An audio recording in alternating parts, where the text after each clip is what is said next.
Hey, what's going on, everybody? It's episode 286 of the Audible Farm Podcast, and this episode is brought to you by the Fort Dodge Fine Arts Association. The Fort Dodge Fine Arts Association is all about supporting and connecting local artists, musicians, and creators right here in north central Iowa. Head over to fdfineartsassociation.org to find their community calendar packed with upcoming concerts, art shows, theater events, and more. While you're there, check out their podcast, FDT. It's available wherever you listen to podcasts. That's the Fort Dodge Fine Arts Association, celebrating creativity and community in the Fort Dodge area. This week, I'm sitting down with Clint Riedel. You know, we're buddies. We talk a lot, but, he went on a trip to Texas, and I haven't heard anything about it. So I thought, why not just catch up and talk about it on the podcast? This is almost like a flip-flop of the last podcast. Clint's telling fun stories, and I'm interrupting him. I take us off on these tangents over and over and over again. Hopefully, there's enough of Clint's fun story in here to keep you guys entertained enough to listen to the whole thing, because he does tell the whole story. He talks about when he went up to South Dakota, when he went all the way down to Texas, and the things he did in Texas. So it's really kind of fun. Clint's a great storyteller. I'm sure he's going to get some fun songs out of this, some fun lyrics. We talk a little bit about that in the episode. I'm going to quit talking now. Let's get into the episode. It's episode 286 with Clint Riedel.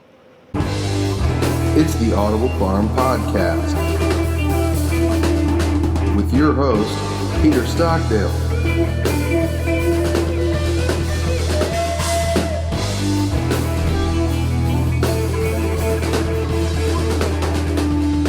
I'll sit down with Clint Riedel. Clint, you've been on a trip recently. I didn't really know too much about it. I kind of knew you were going, but I was talking to other people, and they're like, yeah, he's actually like, whatever, for a while you were in like South Dakota or something. Yeah. And then you were like in Texas. So what'd you go on a trip for? Like, what, first off, was it South Dakota or North Dakota? South Dakota. Okay. So what was going on there? My buddy, Matt Faulkner, he runs the Montrose Music Festival. Okay. And it's very roots. Like, you sit on stumps, there's no amplified, like, you just get to meet people. Okay. And I met this cat, Jack Motley, from Texas while we were up there in one of the song circles, and we hit it off. And I was like, I'm coming to you when it gets cold in Iowa. And he said, all right, I'm here. So I kept in contact with him, and he's great, by the way. You should check out him sometime. I'll turn you on to him later on. All right. But, we had so much in common. So I was like, I'm just going to leave Iowa for a while. And so I took off and just started driving with no agenda. And I told him I'd be there eventually. Like, hey, I left Iowa. I'll see you in a couple of days. And it was just a couple of days because I wasn't like gigging on the way down or anything. And when I got there, it was 83 degrees. Oh, wow. And this is just a few weeks ago. And it was just beautiful. I was in a T-shirt sitting on his deck about 50 miles from the Gulf, and just writing songs, singing songs. Wow. Yeah.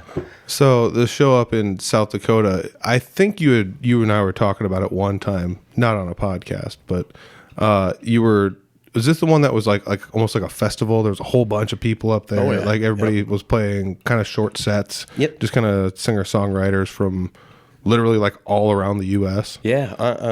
There was a couple of cats that are now like sharing the bill with Shaky Grit. Like, I hung out with these people, and they're like sharing big bills on these festivals that are going through. And wild. I even invited one over, a songwriter that I met, who his name is Mark Stewart, but he happens to be Steve Earle's brother-in-law. Oh, wow. And I got to know him, and I was like, hey, man, I know you play at Byron's here in town. I said, if you're ever passing through and you need a place to crash, like, I got this house, blah, blah, blah. Well, he contacted me later on, and he goes, hey, I am coming through, but I don't have a show at Byron's. Is there any way you could, like, host a house concert, gas money to get me through? I was like, heck yeah. So I put him up in the garage, and 15, 20 people showed up, all pitched in whatever they thought was correct. And so he made a nice little chunk of change, and then I put him up in the spare bedroom, and he moved on. I think he had something in Nebraska, and he was traveling from, I believe, South Carolina. So that's weird, because I remember that all happening, like the show in your garage. I did not attend, but I remember that happening, and all those connections just from Montrose Music Festival. Yeah, and I remember just being like, how did all this happen? That's wild. And I remember, like, I mean, don't take this the wrong way, because like hindsight's always 20/20, but like when you and I were talking, you were just like, I'm not sure if I want to go up because it's like it's a long ways, and I don't know, like we're so used to the gig mentality.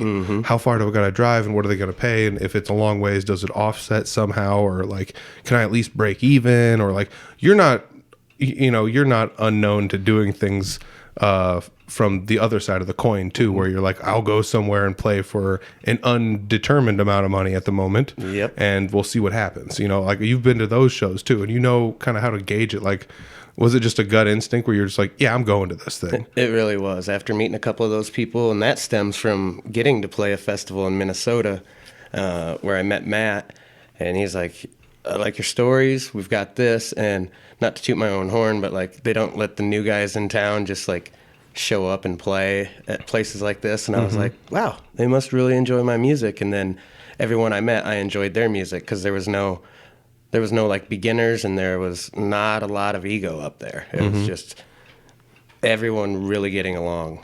And, met a couple more people. I think there's this Crazy Poets writers round coming up, Sioux City. And I met a guy up there, Kevin Vermillion, and he was picking leads in the song circle over my songs, and we hit it off. So I think I'm going to, it's just, it all happens. That's wild. So you meet a lot of different people up there at those shows. I think that's one of the other benefits of like going to these things is you're a social butterfly. Like I look at you as like This helps. Well, I mean, yeah, there's obviously the lubricant you can utilize to help yourself become a social butterfly. I think some of that is also like pre-internet. You're like a pre-internet guy, like everybody pre-internet I feel like has that in them. Like obviously not everyone, but I look at it like my dad was kind of that way. My dad was just like always like talking to people, and so like I think of it in that kind of a sense where you kind of remind me of those types of guys where it's just good old guys that just you could talk to anyone about anything. And it's you're not even schmoozing, but it just looks like that to the the younger generation because they're like you're talking an awful lot to people you don't know. So how else did you talk to people? And they're like, it's weird though too because like I've been on those like long journeys where you're trying to like figure something out, or you're just kind of like going somewhere with nothing really in mind as like I have one destination and I'm going on vacation for 7 days and I'm not coming back to my house for 7 days and I have a tent, like those kind of things. I've been on a handful of those and I've been able to like turn that on and off, like to be that person where it's just like, hey, if I just go out and I talk to people, I will find good people eventually. And then those are the people that you kind of just stay in touch with weirdly, as weird as it sounds, or that's how you end up like finding what you need in certain places where, nowadays I guess you just go on the internet and you're like, oh, where's this? But like I recall a situation where I went to like an arts festival, like in a town. It was in Sarnia in Canada, and I just like walked around the arts festival until I found people that had stuff that I liked. And I just like started talking to them. Oh, yeah. And then before you know it, they're like, let's go get dinner. And it's just like, sweet. And these people took me out to dinner before I went to a concert that night. And it's just like, okay, and I have one of them on Facebook still. And it's just like weird stuff like that. I wonder like, that kind of mentality for you, going into basically like everyday scenarios. All my friends call me a carny barker, just like, come over here, 1 dime, 2 nickels. Oh, it's so hilarious. Yeah, I do recall like, on one occasion talking to somebody and they had like basically like you were playing a show somewhere and they were there and they had talked to you for like a little bit in passing, and it's really funny because they were just like, man, if you don't like this guy, I think there's like something might be wrong with you instead, so like he just like thinks, I don't know, you just small interactions, and small interactions. It's Brad Hofing and I's 10-year anniversary. Oh, nice. January 20th, 10 years ago, he walked up to me and he's like, hey, Caleb and I were playing a show at Gina's old place. Okay. And he came up and he's like, hey, I play bass. And I was like, oh, okay, that's cool, man. Let's keep in contact. And then, he came over, or no, I think I just said, okay, play bass with me at a gig. I don't think, because I'm not auditioning anybody. I'm like, if you say you can, let's see. Yeah. Dude, that's so funny. It makes me think about, like, I just started playing at jam nights and you're just like, you want to play a show with me? It's like, all right. 10 years now. I wonder how long it's been for us. He had to look through his phone and he's like, that was the show I met you and Caleb at. And I was like, huh. Well, he knew Caleb before because he worked at the hotel for Brad. I have at least 2 places I can find all my records, but like I do have a record of like every show I've played since I started playing shows. So I could eventually find it, you know. I think I met you at Gina's Jams in the Rock Room. I met you at your house doing the first podcast with you. Oh, really? Yeah, I'd never met you before. So we must have jammed together shortly thereafter. We jammed together actually before I met you. So like I didn't know you. It was like I think it was one of the first Gina's jams, like back there in the Rock Room. One of the first ones I ever hosted. And I remember like I was just learning how to play guitar and figuring things out. It's like I know what keys are and I know what basic scales are and stuff like that. And as long as somebody gives me like a little leeway, I can figure this all out. You know, and so I'm like playing up there. It's the funniest thing. I've talked about this a couple of times. I'm not a lyric guy, and so I pick songs with like easy lyrics or no lyrics, and I just forget lyrics, and I don't know where to start, and sometimes it's just like what, you know, I just feel like I'm sitting there playing like, and I look over, I'm like line, and somebody's like God, this, yeah. and you're like okay, and then I got the first part out, and I'm like oh line, like I don't know the second verse now, like so I was playing LaGrange, which is just basically like it starts out with a simple riff and the first verse. Yep. And then there's the guitar solo. And then there's the second verse. And then it just solo for like 5 minutes. And I forgot the second verse. Oh, that's all right. And I remember like looking around. I'm like, anybody know how to start the second verse? And everyone's just like, I don't know what we're doing. And it's just like, crap. You know, and then just... I always sing the first verse over. That's what I Or did. if I start with the second verse, the first one's never coming back to me. Like, it's not going to work its way back into the song. Oh, yeah. It's like, dude. There's only 3 verses now. That's funny. Because, you know, like, it makes you think about, you know, the Grateful Dead where they just, like, play a solo of a song and it would just morph into a different song. And then they do that, like, 2 or 3 times, like, song inceptions. It's like, what are we doing here? This is wild. How can you blend this back and forth together and remember what's going on? I'm not a lyric person, but... I drove through LaGrange. Did you? I did. Wow. It was great. I took, like, mostly highways. Wow. Yeah, I only took Interstate 35 back from Oklahoma City. Otherwise, well, and then I was taking highways up through there. But, man, Dallas is a trip. I did I-35 down to Oklahoma City once. It's an easy drive. 10 hours, you know, you're there. Yep. I did it when I was younger with my family. Yeah, easy stuff. I love it. I'm probably going to go back here shortly. Let's see. I got like a week. This week, I don't have anything on the weekend. And then I don't have anything until Nate's next. So, dude, I've got about a 2-week window where I can just go play.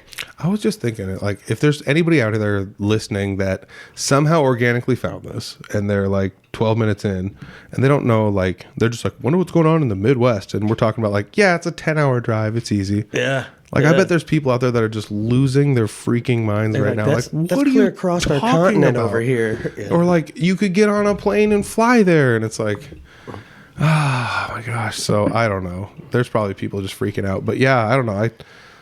Driving far is not like, I don't know. It's not unheard of. Plus, like, most of the shows we play anyways are like an hour away. Well, and like the thing on is, you can average. get far in 10 hours, you know, around here. But like when I was in Dallas, you know, I was true. sitting for an hour, you know, just waiting for my turn, just get on down the road.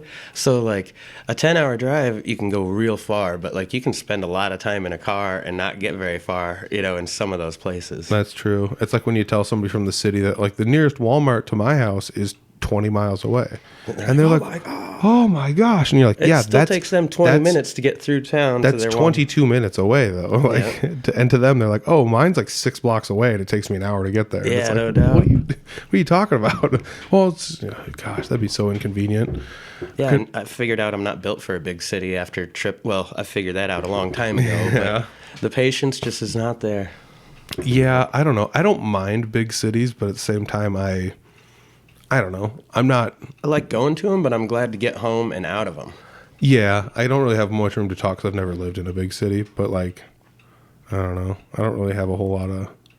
I just feel like I don't. I feel like I don't belong in the big city. If that makes sense. Like everywhere I'm going, I feel like it's more like everyone's looking at me. Like it's like, oh, this guy came in here from out of town. You know. Did the Carhartts give it away? Probably. Yeah. Oh my gosh. Yeah. No, I did not buy my Carhartt like that. If anybody's wondering, I actually have had a couple people ask me if I bought it like that. Oh, is it all wrangled? Yeah, it is just wrecked. You know, because I've worn it for so long. Sure. apparently there are people that are like distressing them and selling them. Like aging them, like vintaging. Oh, no. And it's like, what are you talking about? So I don't know. I think it's like new cowboy boots. You got to wear it in. You got to earn it. Because like those new Carhartt feel where you're just like, from the Toy Story or from Christmas Story. Yeah, I can't put my arms down. Dude, especially the older ones, they were like bricks when you'd put them on. And there was like different things like, well, I'll wash it inside out a couple times or whatever. And it's starch zoot suit. Just crisp, man. Oh my gosh, hilarious. That's so funny. So talking about like how far we drive to shows, because I'm going to come back to this like eventual Texas trip here, but like we've played a lot of shows, and then you play at least as many as I've played.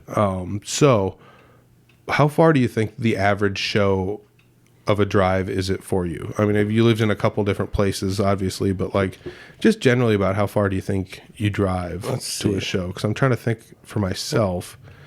I mean, generally speaking, if I play in Fort Dodge, I'm just going to say a half an hour to round it because it's close-ish. But like, it doesn't feel like I've played Fort Dodge much lately. I think we just kind of, we saturated that for about 10 years. And so, now when we're getting gigs, it's, Clear Lake or Okoboji. I think it's a flow. I was thinking about this because I don't think Fort Dodge got oversaturated. I just think... with me. Like, they're like, we just saw him, last week. I think the market's changed. So this is going to sound weird, but there's like, you got your staples. Like, obviously, everyone that's been on the podcast in the last, 6 months, basically, the staples, but there's like new people that have kind of come on the scene in the last 2, 3, 4 years. Oh, yeah. And they're like now getting their dues. Yep. And it's one of those things where I feel like when we used to have the thing where basically every week I have a show in Fort Dodge, now it's them that they're finding that at different venues or like different areas that are like close by because they never, 2 or 3 years ago it was us, now it's them, with a sprinkling of us. And just last week, that's a perfect example with, Crave's 20th. Oh, yeah. So, like, everyone was there that was a Fort Dodge musician. Mm-hmm. Scott, Love Bomb, Fossbender, just everybody was there. It was a great time. 2 nights. Yep. And then the jam before that, I walked in and I was like, dang, okay, I'm out of here. Too many people. Yeah, the jam that night when I got there, I was kind of just like, I don't feel like playing tonight. And it was nice. I didn't get up either. It was nice to watch, but it's funny because, like, I was there early enough, and that was, like, an issue at given points where it's just like, wait, are we going to rotate somebody back in already? Or is there anybody new? And then they got to rotate somebody back in, It's like, are you sure you don't want to play? It's like, Nope, let them have their time. I don't know why I just enjoy watching so much. I think it's because I used to only watch music, right? What age did you start playing guitar? 10 years ago-ish or whatever? 17 years ago I started playing, but I wasn't, and then, so gigging 10 plus years ago? 15 years now. Okay. 12 years. So maybe like 30-ish. Yeah. Something like that. So me too, 27-ish or 6-ish, so like every moment before then you were enjoying music. Yep. You're intaking it. Have you lost any of the ability to like, I don't know, like go to shows and enjoy them? Because I feel like I'm always like in this weird work mode. It's funny you bring that and up. I try not to go to shows and be critical, and I don't. But at the same time, like there's a part of me that like it's hard to turn things off when I go places. It's like we've already seen behind the curtain, and now we know the tricks and the the gimmicks and the everything that comes along with this job, and It's kind of like I've been to Byron's, because now that I'm living here, I've been to Byron's so many shows. It's like it's not lost its magic by any means, but it's also I didn't go to the show Sunday and it was a good band, but I was home. I could smoke a cigarette and drink my own booze. Otherwise it's like I take it for granted that it's in my back that it's in my backyard. So I think it's the same with listening to music. It's like I take for granted that I can play it and live that life. So now when I see it, it's gotta like I gotta really enjoy it. Otherwise I'm like, I could be anywhere else. Okay. Yeah. I find myself going down like what I would say like those like curious like old school internet rabbit holes like Wikipedia. You just start clicking on things and looking at stuff and clicking on things and looking at stuff. And I do that with like bands now when I listen to music. So like why did I go on like a deep dive about Yes the other day? I don't know. But then like I was reminded of on this video about like Steve Lukather, and I was just like, how about Toto? Oh man. And then I started, you did go deep. Yeah. And so like, it's not stuff I would normally listen to, I would say, but it's still stuff that like now I have this weird, I think it's just some of it's getting older, but now I have this weird appreciation for it. I think having lived the life of a quote unquote musician or whatever, you know, I've played enough gigs, let's just say on average, to play like one a week ish. Oh yeah, for sure. So over the last, 6, 7, 8 years, but I feel like having done that, now I have this weird reflection point where I can sit back and be like, I can just enjoy this, and I don't actually have to like feel like this is going to be work, or like dread this in any way, like not that I dread playing guitar, but like sometimes going to jams, do you ever feel like when you're playing, sometimes you're like in the middle of talking to somebody, having a great conversation, and they're like, hey, get up here, and you're like, oh, like I'll be right back. Yeah. Maybe that's what it is I feel this weird desire to have this connection with the people while enjoying the music, because all my job is just on the internet, and that's fake communicating all day, Oh man, I couldn't imagine, because you're with the public all the time the way it is, and then to become a gigging musician on top of that, to where, because I'm sure you get it, people say hey, and they know your first name, they're like, hey Pete, how are you? And you're like, I have absolutely no clue who this person is. But they'll have a whole conversation because they remember that night when you were up there playing guitar, and they know. But yeah, happens all the time. So that's another part of like going out to see music. Yeah, because sometimes I go into Byron's and I feel bad because they're all like, hey Clint, hey, and I'm like, this is a listening room, man, you know the rules. But yeah, I forget that too. Usually like the first 2 sentences out of my mouth, I'm just like, bah, and then I'm just like, oh shit, that's right, sorry everybody. Well, speaking of that, I was up last night hanging some paintings and whatnot, and watching Iowa Public Television, and the Iowa Life segment came on about Byron's. Oh yeah, and he mentioned me. I forgot all about it. I was like a quarter of the episode. Oh wow. Yeah, he's like, I've got this musician, Clint Riedel, he runs my jams, and unfortunately, I was singing a cover at the time. I was singing "That's All Right" is what they used on the background, and they got footage of me playing and sitting there.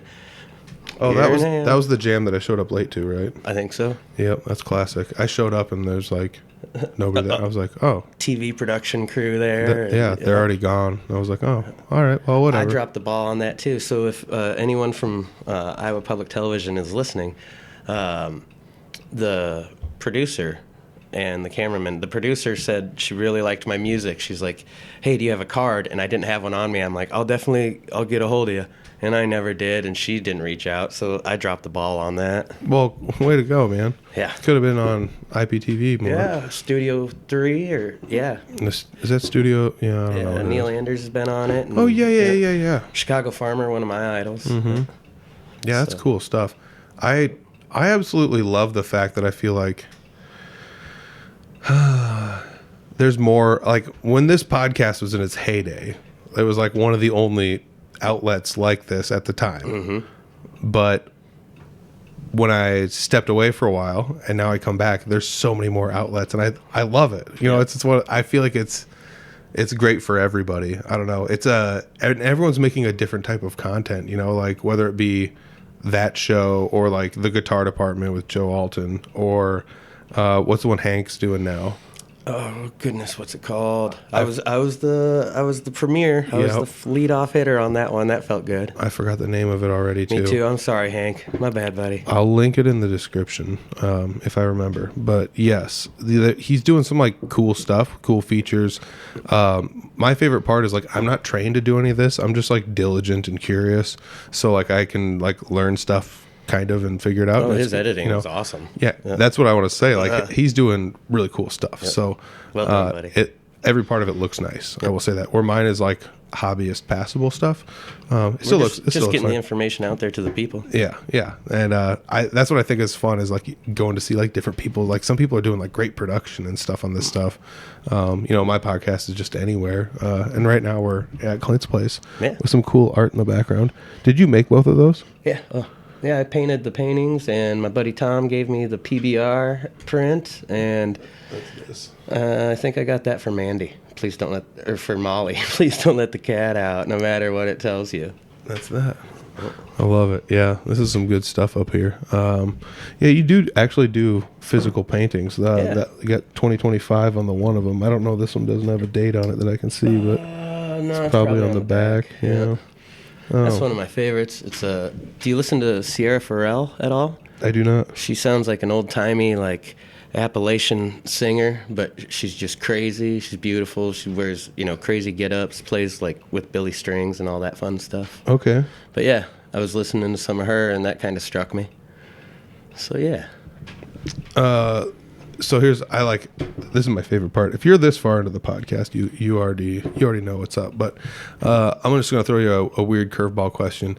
Do you feel like I always feel like to some extent music with like a costume on, I always was kind of like, Oh, I don't like Kiss at all. I'm like, if you got to dress up to get people's attention, what's going on? So like, I don't know. The funny thing was like, I would be like, but at the same time, it's just like, yeah, but all of hair metal looks the same, and all of thrash metal looks the same, and all of whatever. So like, all these people all still kind of have this costume on. Oh yeah. So I'm probably picking on things too much, but I also feel like some things are too cliche they're like too spot on for some things. Do you ever feel that way about like certain types of music? Because I think the thing about, I'm not a country guy, but I can see it even while playing it, like the cliches and things that are getting, because that's why there's jokes about it. But like being a metal guy growing up and a punk guy, there's obvious jokes that fit in all of those as well. Oh, of course. Do those ever bother you? Not too much. I think it was Todd Snyder that said somebody just tapped on his shoulder and said, "Are you a musician?" And he's like, "Well, yeah." He was just like eating in a bench somewhere, and they're like, "You look like one." And he's like, "We do wear a uniform as musicians, whether we know it or not. Like usually my staple hat, and stuff like that." And Joe and Vicky Price. I saw them at Byron's many years ago, and I was just starting out. And on his break, he goes up to me, and this is a pretty good Joe Price imitation. He goes, "You're a musician, ain't you?" And I said, "I am." And he goes, "I could tell by the hat." And then he went into the green room. I was like, "That's so cool." That's hilarious. I almost coughed. Because I had just started. There it is. I was like, so yeah, it's a uniform one way or another. Yeah. I don't know. I don't really think I have a uniform. I want to wear comfortable shoes. I always look exactly the same. That's my uniform. Like it's jeans, this hoodie, because I have multiples of this hoodie, and they're all like now getting to the point where they're worn out. Brad and I were going to the show on Saturday and just making conversation on the way, and he's like, I wear this shirt to every show. I was like, I know, Brad. He goes, so if you think about it, this is a really good shirt. It's played at least, 360 shows. And I was like, yeah, because you wear it with Jesse or when he played with, his other pals. It's like, that's a good shirt, Brad. I never thought about that. Like I'm so weird with keeping records on things because it's like, why not? It's funny to look back at some of this stuff. Sometimes you like make more elaborate records. I don't think I'm going to do this, but like create a spreadsheet with like what shirt and clothes you wore like at shows. Because I used to get like super into shirts. I don't understand how you and Jesse can wear shorts. I can at times. Like I'm so freaking hot wearing jeans, dude. Same. I just feel like I kind of got to give them a little more, like these people came to hear your stuff. You want to be presentable. So there is the uniform thing. Yeah. But John Prine said, that's the one and only John Prine show I ever went to. He walked out on stage and he was in his suit like he was always in, the latter part of his career. And the first thing he said was, I had a real comfortable T-shirt on backstage, but I figured you guys paid good money to see me, so I better get dressed. And so put his suit and tie on. That's hilarious. Okay, so here's somebody find this. I don't know where it was at that I heard this or read this, but it was something to the effect of like there's psychology to like the student-teacher. I don't want to say like paradigm, but like the relationship those two entities have with one another. The relationship there is the person that is in charge dresses and acts a certain way to basically look at all of the students and be like, it's like an authority thing, but it's not really like authority. And there's like just psychology that like we all understand that this person is dressed properly as an instructor, so they know what they're talking about, and we are going to take them seriously. Oh, yeah. And they deserve our attention. Yep. If you go to court in a T-shirt, you just know you've already screwed up once. You know, like know the room. So there is like a uniform you want to have on, I guess, when you're playing music to some extent. So you want to, the analogy the connection between this was like, musicians on stage have to look at least a certain way so that the people in the crowd know that like we are the musicians here. Yeah. And so there has to be something there. I think like one of the arguments was like find something that you can connect between everybody. So like everybody in the band has a hanky in their pocket. Yep. Don't care what color it is, has to hang out the back pocket though. Yep. That's it. That's the only thing. Like otherwise, don't care what you come. You know, so like there has to be something that is like the uniform for everybody, or like everybody has to wear jeans. You know, I don't care what else you wear. Jeans. I don't care what color they are. Jeans. Yeah, so, I've never like thought dress code for the band. I just assumed everyone was like, I'm coming in whatever I'm coming in because this is how you get me. You know, I think if I ever asked like when we're going to be playing here in February, like, Pete, you got to wear a cowboy hat. You're like, I'm not coming. Screw you. Oh my God. Well, actually, no, that's a thing now. I got a cowboy hat for you, Pete. My boxy ass head wearing cowboy. Oh my God. You're like, I'm sweating so bad. Might as well just put it on a big giant pile of pudding. Same thing. No, I don't know. Like there is something to that though, and I will say like, so like my attempt into this was like I just stole Brad's thing. Brad always wears like a t-shirt, and if he wants to actually do the whole I'm dressed up but casual thing, like very very dressed down to this point of like he'll just put on like striped. I call them farmer shirts. Oh yeah. But like it's just like it buttons up. It's maybe got some stripes on it, maybe doesn't. It might have two colors in it. Blue plaid. Yeah, some sort of plaid type deal. You know, like or whatever you call it. Is that gingham? I don't know what that. I don't know what that is. I don't know exactly. No, gingham's on the tablecloths. Okay, yeah, that's right. So, anyways, yeah, it is. Wow. So anyway, so like that kind of stuff. So like I bought a few of those shirts, and I used to wear them to like shows and stuff. And it's like, you know, actually like seeing this, I think it actually looks better. I don't want to say it because like I don't always wear them. I just want to be comfortable. That's my whole thing. I have cringe moments though. Like, you know, live music only happens once, they say. Except a lot of people have cell phones and they record your stuff, you know. And you're not always at your peak performance or like the right angle per se. Yeah. You know, it's just like, where did I get a third love handle? I only have two sides. Yeah. Oh my gosh, my pecs look amazing. They go all the way around my back. You know, it's just I don't know. Yeah. So sometimes I'll be just scrolling through stuff and I'm like, I wonder what we sounded like. And you click the audio on and you're like, well, that's not flattering. Yeah. You know, and it could be like you were hauling ass, but like where they were standing, you know. That's true. Just, you can't hear a single thing from Brad because there's no bass cab coming out in front of him or, you know. That's true. So it could just be like, you're basically trying to say like that's like the audio version of is the visual component the same then sometimes where you're just, okay, here's the analogy for that. The last Barnum Jam, I don't think you were there. No, I couldn't make it. But I showed up, and I showed up kind of later, and I was kind of feeling the same way. I didn't bring a guitar. I was like, I'll play if they want me to, but I'm kind of just like, whatever. I just kind of came to hang out. That way I can like leave whenever I want to and just do whatever, you know, enjoy myself. But I showed up, and they were like, yeah, get up here and play. And so I basically just like walked up there and started playing, and there's like some video of that night, but I'm like just wearing like sweatpants and a t-shirt and a hoodie, and I look like I'm going to Walmart later, you know, and it's like somebody woke Peter up and put a guitar in his hands. Bingo, yeah, which is honestly wasn't terribly far off from the truth for what, you know, what I was doing anyways, but still like it's like, oh yeah, that probably wasn't the greatest thing to do. So like there is a component where like I guess I don't want to look like a slob, but I don't think like the hat works, like your type of hat. But I have, and I'm not wearing one now, but I have noticed it's like, I was on somebody else's podcast, and he was saying everyone on your podcast looks the same. They have a hat and a beard and it's just a white guy in a shirt. Checks out. It's like, wow, that is all of us. Like and I'm not trying to be like, hey, but we're in the Midwest. yeah, it's like I only have the beard because it's cold as hell. Yeah, dude, it is cold. I was going to shave the other day. It takes like 10 years off of my face, but then I realized it's negative 13 during the sunlight hours, so... I haven't done a full shave in a while. Nope. I don't know.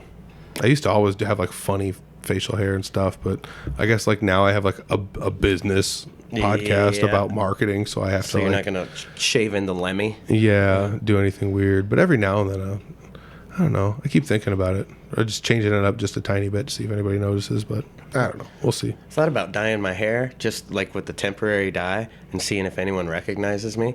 It's like when Jeremy Ober shaved his head, and I was like, or shaved his beard.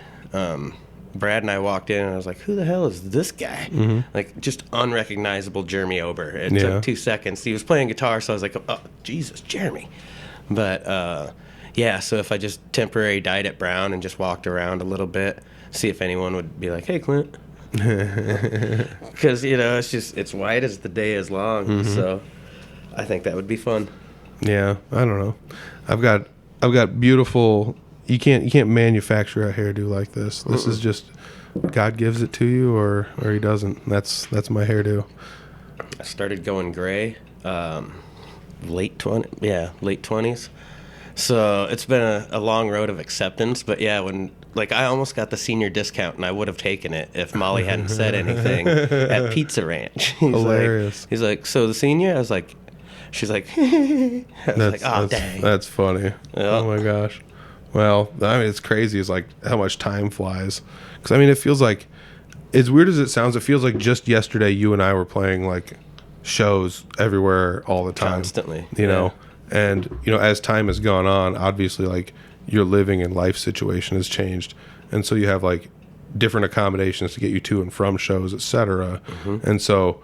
I'm not saying that's why I was playing shows. Oh, no, that was a lot of it, though. That and COVID, you couldn't pay a full band anywhere because everyone was still trying to get together, the businesses and everything. Yep. So, but they could pay two of us. Yeah, and at the time it was just like, all right, I'll drive you there or whatever. Can I?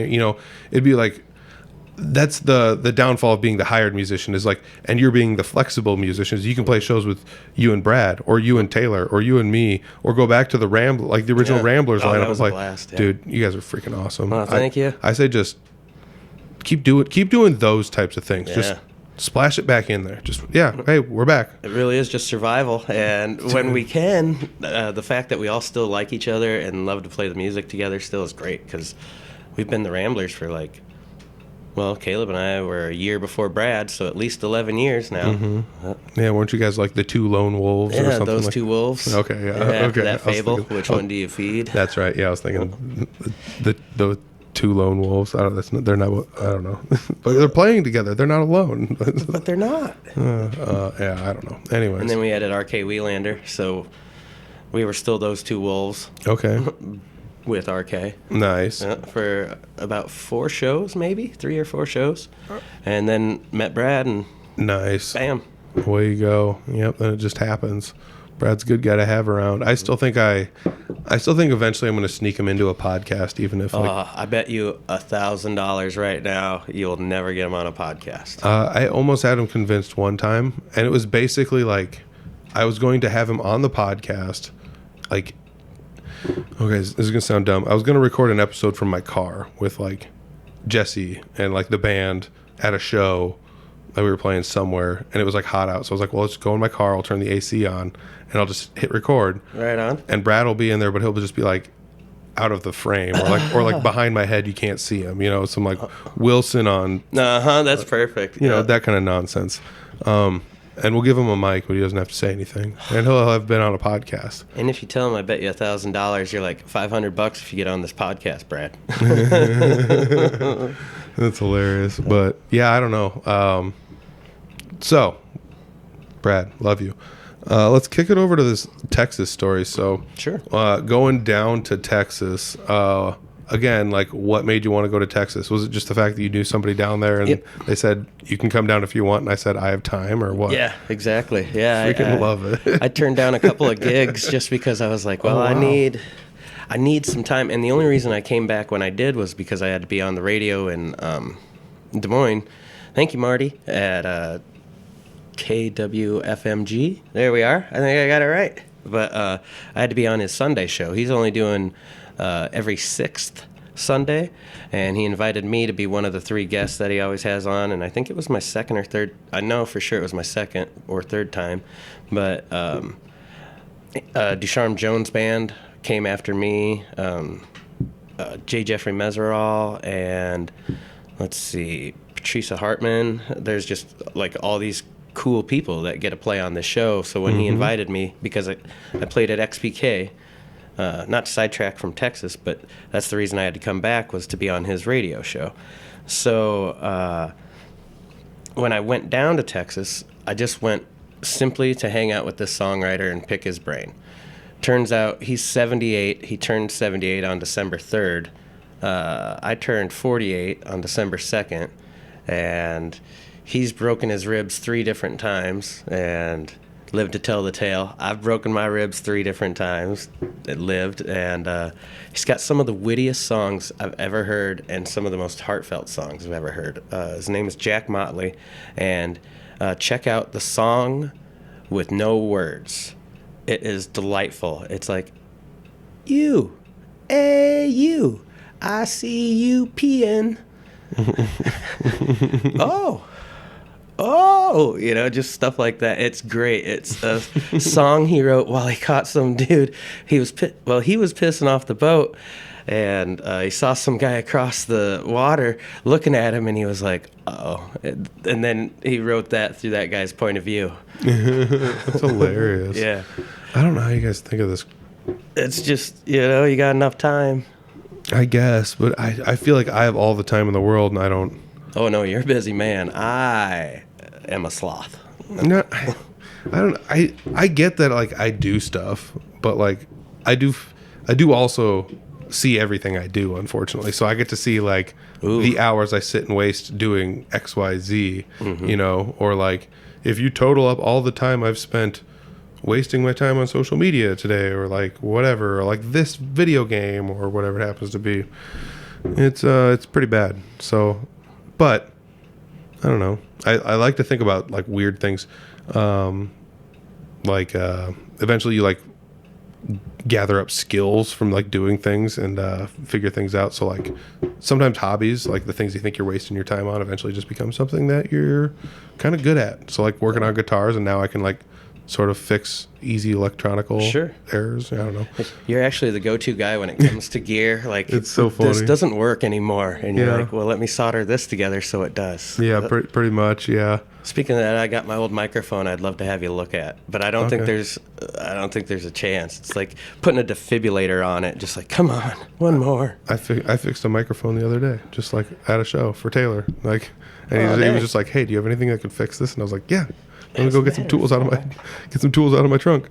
You brought your soldering iron with you? I didn't even have to solder anything. I hope it worked, but he used it for the show, so I think it worked. But yeah, I love that he's getting gigs, like the solo gigs, because he's a hired gun. He can play anywhere. Yeah, and that's another thing. Like, you know, it's Jesse's thing was like at the only places he ever ended up playing when he first started trying to play shows was like in the middle of other people's shows. So like he does that to other people where it's like, Taylor, you want to sing a song here? And Taylor's like, sure. And sometimes Taylor gets gigs out of it, you know, and it just awesome. Goes to show you like, yeah, I can play a show for 3 hours or whatever, you know, so. And I absolutely love his delivery. And his song choices, like just, you know, he's a step away from the rest of us. Like you're going to expect to hear maybe certain songs from certain people. Yep. Tom Petty all over the place. By the way, did I ever tell the public how I feel about Tom Petty?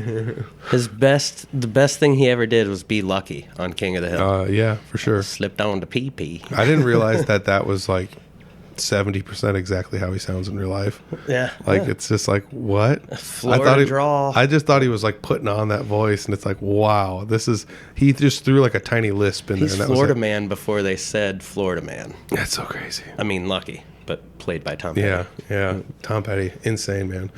I just like watching interviews of him, and it's like, wow, I can't believe he sounds like this and sings like that. But I guess whatever. Well, it's like when you hear British people sing without a British accent. Yeah. Because they're not animated. There are some like that. Oh yeah, that's an actual Herman's Hermits, man. Oh my I gosh, love those guys. hilarious. Oh my gosh, yeah, singing with an accent is absolutely funniest thing ever. But there's also people who sing with a fake accent. Yeah. And I mean, that's for sure. That's like the one thing I would say about like country music. It's the funniest part about that. You can talk to people that talk absolutely no, like what I would call the Midwest accent. There's no definitive thing that's like really the accent. That's the only way they know we're from like Iowa. They're like, you don't have an accent. Yeah, we say a couple words different and that's it. Yeah. Like otherwise it's neutral. But yeah, there's people that are like, you'll talk to them and they're normal, and then when they sing, it comes out like that. And I will say this, I have found in my life that like when I'm making fun of something or impersonating it as a joke, it's actually closer than if I tried to replicate it with like actual effort. Yeah, no doubt. So like, and this is gonna sound stupid, but if someone was just like, "Oh, you really think so?" I'd be like, "Oh, you really think so?" Like it's like I'm doing that, but with singing, and I get closer than I ever would, and it sounds good than if I was actually like trying hard. Oh yeah, because you ham it up. You guys may not know this, but like every time we're warming up and stuff, Pete will get on the microphone and just do a perfect like British new wave rocker voice. Do like White Snake stuff. Yeah. Nails it. Yeah. What was the song? Oh, we were doing. But you're just making fun of it, but you're like spot on, If you were trying to do it, you'd be like, oh shit, I messed that up. Yeah. I mean, I do, if I get in the zone, I can do some things. Like I was singing like Mr. Brightside the other day with Jesse at a show. Dig it. Somebody requested it. We started playing it. The place was just freaking going nuts. And I like those situations because Jesse will back off the mic and I will sing backup vocals from like far away. Mm-hmm. And so like I'm basically the crowd telling the crowd what to do, but it's not dominant. So like I can hear myself singing and it's like, this actually sounds pretty good. Funny story about Mr. Brightside. My first fiance's name was Josie. So for like many a year, because it had just come out like when we parted ways, and I'd just be banging on the steering wheel, Josie, turn. Yeah. That's hilarious. Oh my gosh, music and the power it has. Oh yeah, for sure. Do you ever feel, are there any like types of music that have like a negative connotation in your mind because of, whatever? How it makes me feel, or how I think it affects or there's just society. Like a certain point in your life where like this happened and now it's just like, now I don't like the Killers or whatever happens to be. Or because I think of like, and this is going to sound really, really crappy, but like, and I don't know if this is really what it is, but I remember a lot of like the early 90s, like alt rock, where like there was like a million bands, but they like all had one song that was good. Oh yeah, definitely. I think that was the industry. It's the country music industry now. They back a few people, but they throw out a single from this one person. Yeah, which I don't know. Like, do you remember the guy who won American Idol that sings country music? I don't know. Me either. I don't know. They gave him one good hit out there and then sent him on his way, and brought in the next guy and gave him one big hit and sent him on his way. Yeah, I don't know. But yeah, like that kind of stuff. I think about that from like when I was really little growing up, like the older kids that were like telling me what to do, that's what they listened to, and now I'm just like, boo, I don't like that. I think that's like where it comes from, but it's awesome. Never been my jam. So like I'm always kind of like looked at it like, bully music. Yeah, I don't know. I also look at it as like, and it's gonna sound crazy, but it's like the tail end of like Gen X music, Mm-hmm. So it's like, oh, this is all the people that are just like, I don't know, everybody like, I think it's just the older brother thing. It's the older brher generation to like my generation. It's probably the decade thing, because I'm not a big fan of 80s. Like 80s pop is okay. I would rather get into like the bubblegum stuff. Okay. If I have to listen to the 80s, like give me some good Whitney Houston or the Bangles. If I could remotely sing it all, that's like the kind of stuff I would be covering at shows. Oh, definitely. Prince, if I could, I'd Purple Rain all over the place. Yeah. Yeah. I was blessed with stories, not vocals. Yeah. Yeah. So, yeah, I don't know. I guess I don't really have any types of music that But it's the reason I bring that up is because we're just that far apart. Like, I would have been the guy where you were like, screw you. And the people that I'd be like, screw you, they were the ones listening to, like, Jackal. And, oh, God. you know, oh, my gosh. Jackal. So hilarious. now when I think about the 80s music, I'm like, please just, I think I'm alone now. I'd rather hear that than Metallica even, you know, okay. because All right. they were the dudes all in black, barely growing a mustache, you know, like making me feel threatened as I go to play basketball at age, 10. All the guys listening to Metallica. That makes sense. That's why I hate Jeremy Ober. Yeah, sure you do. All right, so you did tell me a fun story about when you were in Texas. So you went down to Texas and yeah. something. You can now say you've like worked as a ranch hand and mended fence in Texas. So Jack Motley, he's got a ranch. He's a songwriter, but he maintains a ranch. At 78 years old, him and his son's moving away soon. Hey, Jack. So he's going to need another ranch hand, but he's got this thing. It's called, well, maybe he calls it a mule. I don't know. I didn't ask, but it's this all-terrain vehicle. It looks like a golf cart on steroids because we're going through. I didn't know this stuff existed, but in Texas they have thorns that are that long, and they're everywhere, and they're waist high. But he just drives this machine through it, and I'm like, God, the tires are gonna pop. Oh, we're gonna get stranded out here. We've been driving for a while, and he's like, oh, that fence is down. I was like, what? And he walks over there with his sixth sense and picks up a loose wire. He's like, it's down. And about that time, we started this trip with 3 dogs, and we had 2 at the time because his buddy who was in the back, who was also a really good Texas picker and songwriter, brought his 2 dogs along, and one of them wasn't to be found. So he's like, I'm going to go look for my dog. So he takes off and goes looking for his dog, and Jack's like, yeah, let's fix this fence. I was like, we got nothing. And he's like, there's got to be old wire around here. And so we found some wire, and we're pulling on it. We're problem solving. We finally get this wire connected, and then he's like, oh, that one's broke too. I was like, oh, no. What are we going to do, Jack? And, we just start looking around, and we get it done. And he goes, well, that's a piss poor job, but it's going to hold. So we didn't even have pliers. And he's like, wow. You watch that barbed wire, kid. That's sharp. He also told me to stand on or kick a pile of fire ants. And I thought they were just messing with the Iowa kid. And so I was like, no, I'm not falling for that. And he goes and he just pounds on it, and all of a sudden these ants come out, and he's like, don't let any of them get on you. Like, oh, no. But there wasn't too many, thank God. That's crazy. Yeah, just... There's so many things. There's alligators and stuff where I was hanging out. Oh, I guess wow. we were only 50 miles, but we drove over this river, and I was like, that's beautiful. And there's a little boat ramp and everything, and a beach about 5 feet wide. And he's like, yeah, you can swim inside for a little while. They usually don't come up to sunbathe here. And I was like, no. That's wild. Yeah. I didn't even think about that because I asked him, I was like, are there like bad snakes around here? Because that's my one fear in life is snakes. I said, there's a bunch. And then he went on to tell me everything else that wanted to kill me. So while we were mending that fence, he was like, over there, oh, that's a hog skull. I was like, oh, man, that's awesome. So there were like ruts everywhere. There were plants I'd never seen. There was so much land, like... I've been to Wyoming. It reminded me of Wyoming. Yeah. And we were in the flat part. We weren't even in the hills, really, but we were in his valley with the river. But you look over it, and you're like, geez, maybe I believe these flat earthers right now. It just goes on and on. It's beautiful. But so I ended up bringing a boar skull home, and I told my story. His lovely wife, Laura Faye, she made us all supper that night when we came back from out on the pasture or the ranch. And it was the most beautiful 83-degree weather. We all ate. We all went outside and exchanged songs. And I couldn't think of a better thing or anything else I wanted to do. And another friend of his came up while we were picking, and he recorded a little bit. I've got a CD of that night, actually. I'll have you listen to it. Oh, wow. It was a song swap. We just passed around, the opportunity to play one of our songs.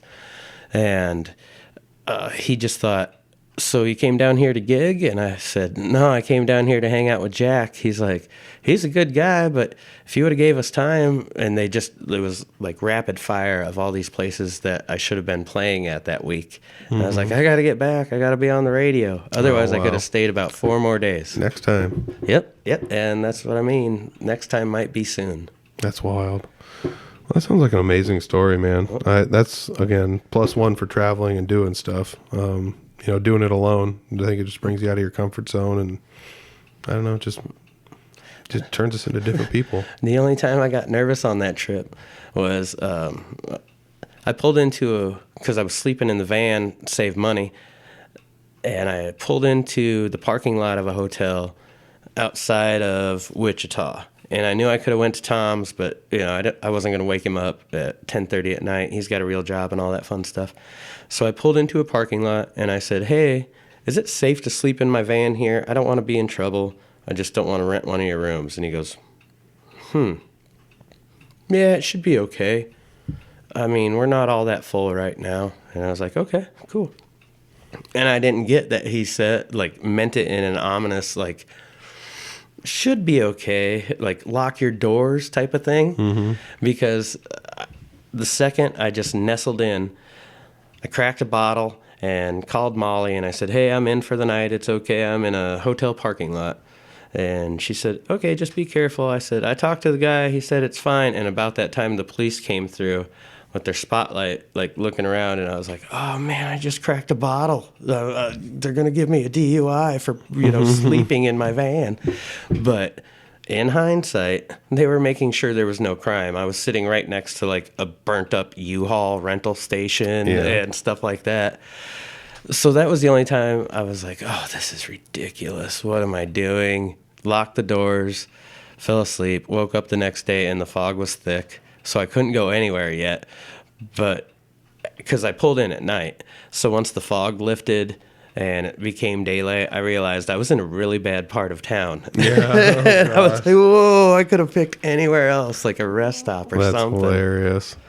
Yeah, I don't know. I've been to, I don't know, hotels are weird. I've stayed at some that are they're okay, but it's just in the area where you're staying, it might not be the greatest area. I think about some concert places I've been to that are oh, we put ourselves in jeopardy and not even know it. Yeah. Just naively walk through life. Yeah. I told you about getting shot at in St. Louis. Yeah, I heard about that one too. Or inviting somebody into my hotel room in, I think, Norman, Oklahoma. Just some dude. I didn't realize I was renting such a cheap motel that people live there. Oh, gosh. Those kind of things. And they're just standing out there having a good time. And I was like, hey, you want to come in my room? Yeah, so I'm sitting there, and he sits in front of the door. And I was like, I just made a huge mistake. You see his little knife on his side. Right. Being friendly backfired. Yes. All right. Yeah, well, so be friendly with a filter, I guess. if there's anything redeeming at the end of this, that's what it is. It all goes back to that pre-internet. Yeah, that's true. Yeah, that's very true. Well, crap, man. I don't think I have any more questions. Any stories we didn't tell? You do have that boar's head. I do have a boar's head. Yeah, that's pretty cool. I saw that. Last thing, are you gonna write a song that has I was mending fence in Texas? I'm gonna use that. I'm writing a song. It's called Old Jack Motley. Okay. So yeah, I was writing that in a hotel when I actually spent the money rather than get stabbed. Well, when you first told me, you were like, "Hey, I can finally say I mended fence in Texas," and it's like, well, why isn't it in a song yet? That's the first thing in my head. I was just like, if you can say it, just sing about it all the time now. I love that. Make everybody hear it. And that happens a lot to me. I'm sure Jesse and everybody else goes through this. You say something somewhat whimsical, and they're like, you could write a song about that. It's like, I could. I wonder if I'm gonna. I guess I never thought of that, yeah. But I'm definitely gonna use that line. Do it. Slap it in there somewhere. You deserve it. Co-wrote. Yep. All right. Thanks, man. I love you. There we go. 286 is a good one. Clint Riedel, always fun to talk to. Make sure you check out his stuff online. I got links down below if you've never seen him before or anything. I don't know what you're doing. Go out and check him out live. But he's going around. He's just playing shows wherever he feels like playing. He's just a free spirit, and I love that about him. I just wish I could be more like those kind of people. Just kind of just do whatever I want to do. And there was, points in my life where I was a little bit more apt to do those types of things. And that's when me and Clint hung out the most. It's pretty fun. We did hang out quite a bit, a few years back. So check him out live. I hope you guys enjoyed this episode. If you haven't heard any of the other episodes, if you're new to this and you just found this and you made it this far, go listen to the other Clint episodes. You'll love him. You'll absolutely love him. He's a fun guy to talk to. I do want to say, make sure you check out, it's called Bar Songs and Stories. It is very, very fun. First episode featured Clint Riedel.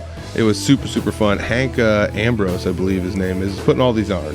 And it's super, super cool. The whole thing is just really, really intriguing. You get a little bit of music, you get a little story, you get a little bit of everything. So make sure you check those out. New stuff is coming out. Bar songs, stories, very, very good stuff to just sit and just kind of, enjoy. It's very, very fun things. Me and Clint talked a little bit about it in the episode. There's a lot of different outlets now, and we missed naming this one, but if you made it this far, that's what it's called. The link's down in the description as well. So make sure you check these out. They are absolutely super cool. Lots of outlets for musicians. Make sure you check them all out. Whatever you're doing, there's lots of people like me making content, so go check them out. I'm trying to pull some of them in here. Who's making some fun content? Who am I missing? Who's making some fun podcast stuff out there, or whatever you're doing? Let me know. Drop some stuff in a comment anywhere, and I'll check it out. So thank you guys for listening. Thanks to Clint Riedel. Thanks to the Fort Dodge Fine Arts Association and audiblefarm.com for basically everything you need. We're everywhere at Audible Farm. So peace.